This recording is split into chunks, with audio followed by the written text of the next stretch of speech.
नमस्कार दोस्तों, स्वागत है आपका आज के मुख्य समाचार में, जिसमें सबसे पहली और बड़ी खबर में आपको बताएंगे कि भाजपा पर कांग्रेस राष्ट्रीय प्रवक्ता पवन खेड़ा ने जमकर बोला हमला। कहा 3 सीएम बदलना सरकार की विफलता। दूसरी बड़ी खबर में जिक्र होगा उत्तर प्रदेश का। रक्षाबंधन पर अखिलेश यादव का बीजेपी पर हमला। कहा मिशन शक्ति के तले रौंदी जा रही हैं महिलाएं। तीसरी बड़ी खबर में आपको बताएंगे कि छत्तीसगढ़ के राजिम में होगी किसानों की महापंचायत। राकेश टिकैत को मिला है इसका न्योता। चौथी बड़ी खबर में आपको बताएंगे कि कल्याण सिंह के अंतिम दर्शन में तिरंगे के ऊपर दिखा बीजेपी का झंडा, जिसके बाद छिड़ गया विवाद। और पांचवी बड़ी खबर में आपको बताएंगे कि किसान आंदोलन के कारण कई ट्रेनें रद्द, रेलवे ने कुछ ट्रेनों को किया रीशेड्यूल। दोस्तों, हर एक खबर की गहराई में आपको ले जाएंगे, लेकिन उससे पहले अगर आप भी ऐसा मानते हैं कि उत्तराखंड में 3 मुख्यमंत्री बदलना भाजपा की नाकामी का सबूत है, विफलता का सबूत है, तो आप अभी इस वीडियो को लाइक कीजिए और इस लाल बटन को दबा के चैनल को फ्री में सब्सक्राइब करके घंटी बजाकर कमेंट में लिखिए जय हिंद। और साथ ही साथ हमें बताइए कि किसकी बनेगी उत्तराखंड और उत्तर प्रदेश में सरकार। दोस्तों, रुक करते हैं सबसे पहली बड़ी खबर की तरफ। भाजपा पर कांग्रेस राष्ट्रीय प्रवक्ता पवन खेड़ा ने जमकर बोला हमला।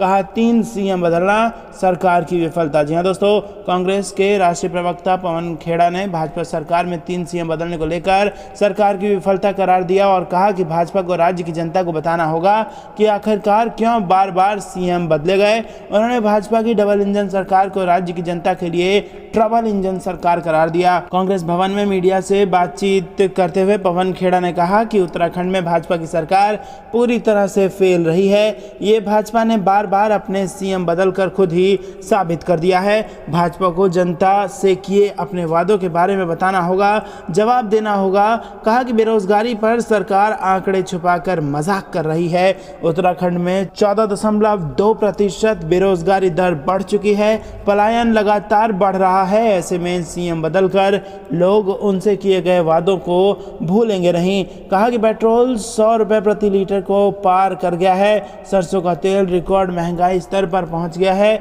दालों की कीमत आम आदमी की पहुंच से बाहर है। कोविड कुप्रबंधन सबके सामने है। कहा कि महंगाई, विकास कांग्रेस के मुद्दे हैं, दूसरी ओर लोगों को बांटने और लड़ाने वाले भाजपा के मुद्दे हैं। कोविड से पहले और कोविड के बाद दोनों स्तर पर राज्य में पर्यटन सेक्टर पिछड़ रहा है, जबकि दूसरे प्रदेश आगे निकल गए हैं। और इसी के साथ पवन खेड़ा ने कहा कि भाजपा कुल मिलाकर नारों की पार्टी है। राज्य की सियासत में आपके कांग्रेस को सिरे से खारिज करने के दावों पर खेड़ा ने पलटवार किया। कहा कि यही दावे आपने गोवा में चुनाव में भी किए थे। दोस्तों, आप यानी कि आम आदमी पार्टी, जहां आम आदमी पार्टी की जमानत जब्त हो गई थी। आम आदमी पार्टी ने दिल्ली तक में कोई काम नहीं किया। शीला दीक्षित सरकार के बाद एक नया फ्लाईओवर, अस्पताल और स्कूल भी नहीं बना सकी है यहाँ पर आम आदमी पार्टी। तो दोस्तों, बेहद बड़ी खबर उत्तराखंड के चुनाव से निकल के आ रही है, जहाँ पर एक बार फिर से हमलावर नजर आए हैं पवन खेड़ा। और उन्होंने कहा है कि जिस प्रकार से भाजपा 3 अलग अलग विधायकों को बदल रही है, वो भाजपा अपनी ही विफलता को साबित कर रही है और उसके सबूत दे रही है। रुक करते हैं अगली बड़ी खबर की तरफ, जो कि उत्तर प्रदेश से आ रही है। रक्षाबंधन पर अखिलेश यादव का बीजेपी पर हमला। कहा मिशन शक्ति के तले रौंदी जा रही हैं महिलाएं। जी हां दोस्तों, आपको बता दें कि सोमवार को राजधानी लखनऊ स्थित समाजवादी पार्टी के मुख्यालय पर कई सामाजिक संगठनों की महिलाओं ने पहुंचकर सपा अध्यक्ष अखिलेश यादव के साथ रक्षाबंधन का पर्व मनाया। इस दौरान अखिलेश यादव ने प्रदेश में महिलाओं से जुड़े मुद्दे को उठाते हुए बीजेपी पर जमकर हमला बोला। इसके साथ ही उन्होंने समाजवादी पार्टी कार्यकर्ताओं से अपील करते हुए कहा कि आपसी तालमेल के साथ सभी लोग 2022 के चुनाव में समाजवादी पार्टी की जीत के लिए चुनावी तैयारियों में जुट जाएं। इसी के साथ आपको बता दें कि सोमवार को भारी संख्या में सपा कार्यालय पहुंची महिलाओं से समाजवादी पार्टी अध्यक्ष अखिलेश यादव ने रक्षा सूत्र बंधवाते हुए उन्हें रक्षाबंधन की शुभकामनाएं दी। इसी के साथ उन्होंने बीजेपी पर हमला बोला और बोलते हुए कहा कि भाजपा सरकार में अपहरण और हत्याओं के कारण महिलाओं का जीना दूभर हो गया है। महिला हिंसा में उत्तर प्रदेश शीर्ष स्थान पर है। सरेराह बहन बेटियों के साथ छेड़खानी होती है। रक्षाबंधन के दिन भी शाहजहांपुर, रामपुर, बांदा समेत कई जिलों में महिलाओं से जुड़ी कई घटनाएं सामने आई हैं। उन्होंने कहा कि यूपी में मिशन शक्ति तले महिलाएं रौंदी जा रही हैं। खुद मुख्यमंत्री के गोरखपुर जिले में अपराध का ग्राफ तेजी से बढ़ रहा है। महिलाओं बच्चियों का ऐसा अपमान कभी नहीं हुआ जैसा भाजपा राज में हो रहा है। इसके साथ अखिलेश यादव ने कहा कि समाजवादी पार्टी सरकार में महिला उत्पीड़न की घटनाओं को रोकने के लिए जिस वुमेन पावर हेल्पलाइन 1090 की स्थापना की गई थी उसे यूपी की बीजेपी सरकार ने ध्वस्त कर दिया है। प्रदेश में महिला सुरक्षा का दावा सिर्फ कागजों पर रह गया है। उन्होंने कहा कि महिला विरोधी भाजपा को यूपी की माताएं बहनें सबक सिखाने के लिए तैयार बैठी हैं। 22 में बाइसिकल के सत्ता में आने पर ही महिला स्वाभिमान तथा महिलाओं का मान सम्मान और प्रतिष्ठा मिलेगा। दोस्तों, ये बेहद बड़ी खबर उत्तर प्रदेश के चुनाव से निकल के आ रही थी, जहां पर अखिलेश यादव हमलावर हैं और मोदी सरकार और योगी सरकार पर आए दिन पलटवार कर रहे हैं, हमले कर रहे हैं और अब महिला सुरक्षा का मुद्दा उत्तर प्रदेश के चुनाव से पहले उठा दिया है अखिलेश यादव ने। दोस्तों, अगर आप भी अखिलेश यादव की बातों का समर्थन करते हैं तो वीडियो लाइक कीजिए और कमेंट में हमें अपनी राय जरूर बताइए। रुख करते हैं अगली बड़ी खबर की तरफ। छत्तीसगढ़ के राज्य में होगी किसानों की महापंचायत, राकेश टिकैत को भेजा गया न्योता। जी हां दोस्तों, केंद्र सरकार के 3 कृषि कानूनों और न्यूनतम समर्थन मूल्य की कानूनी गारंटी को लेकर राज्य में 28 सितंबर को किसानों की महापंचायत होगी। इसमें दिल्ली में किसान आंदोलन का नेतृत्व कर रहे राकेश टिकैत के अलावा डॉक्टर दर्शन पाल, योगेंद्र यादव समेत कई किसान नेता मौजूद रहेंगे। प्रदेश में राज्यव्यापी आंदोलन को दृष्टिगत रखते हुए छत्तीसगढ़ किसान मजदूर महासंघ के घटक संगठनों के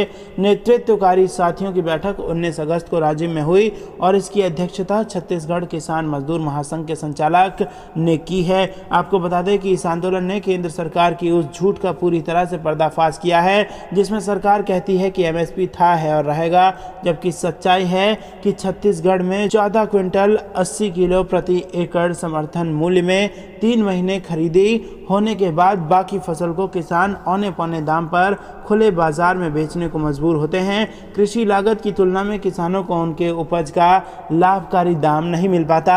ऐसे समय में किसान महापंचायत छत्तीसगढ़ में किसानों को अपने अधिकार के लिए संघर्ष को और मजबूत करने की दिशा में आगे बढ़ाना है। तो दोस्तों, बहुत बड़ी खबर ये छत्तीसगढ़ से निकल के आ रही है, जहां पर किसान आंदोलन होगा और भी ज़्यादा मजबूत और महापंचायत के बाद फिर से केंद्र सरकार को घेरने की कवायद यहाँ पर शुरू होगी और इसके लिए बुला लिया गया है राकेश टिकैत को।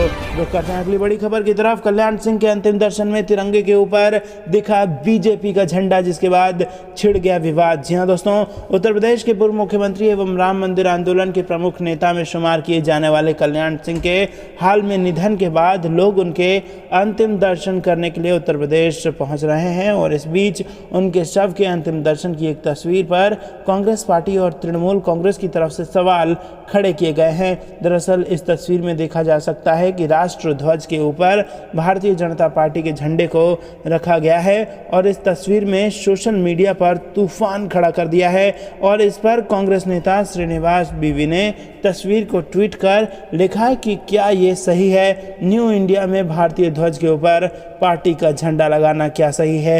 वहीं तृणमूल कांग्रेस के राज्यसभा सांसद सुखेंदु शेखर राय ने कल्याण सिंह के अंतिम दर्शन वाली ये तस्वीर ट्वीट की है। उन्होंने लिखा कि राष्ट्रीय ध्वज का अपमान करना क्या मातृभूमि का सम्मान करने का नया तरीका है।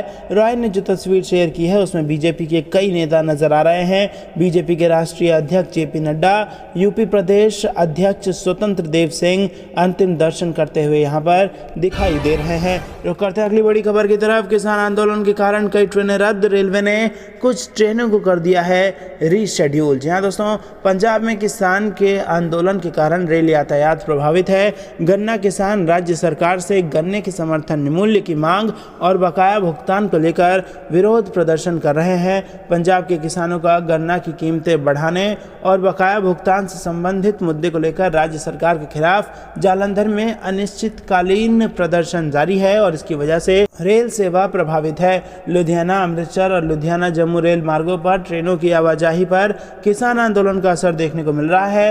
रेलवे ने सुरक्षा के मद्देनजर कुछ ट्रेनों को रद्द कर दिया है, जबकि कई गाड़ियों को रीशेड्यूल किया गया है। साथ ही रेलवे ने कुछ ट्रेनों के रूट्स डाइवर्ट किए हैं, जिसकी वजह से यात्रियों को काफ़ी असुविधा हुई है। आपको बता दें दोस्तों कि ये बेहद बड़ी खबर निकल के आ रही है। रेलवे के मुताबिक किसान आंदोलन के चलते सहरसा से सोमवार को चलने वाली ट्रेन संख्या 04687 सहरसा अमृतसर भी नहीं चलेगी। तो दोस्तों कई सारी ऐसी ट्रेन है जिनको या तो रद्द कर दिया गया है या फिर। तो दोस्तों ये थी दिन भर कुछ बेहद जरूरी और बड़ी खबरें। अंत तक बने रहने के लिए बहुत बहुत धन्यवाद। देख रहे थे आपका अपना चैनल द कंपेनी न्यूज़। जाने से पहले वीडियो को लाइक और कमेंट में जय हिंद जरूर लिखिएगा। जय हिंद, जय भारत।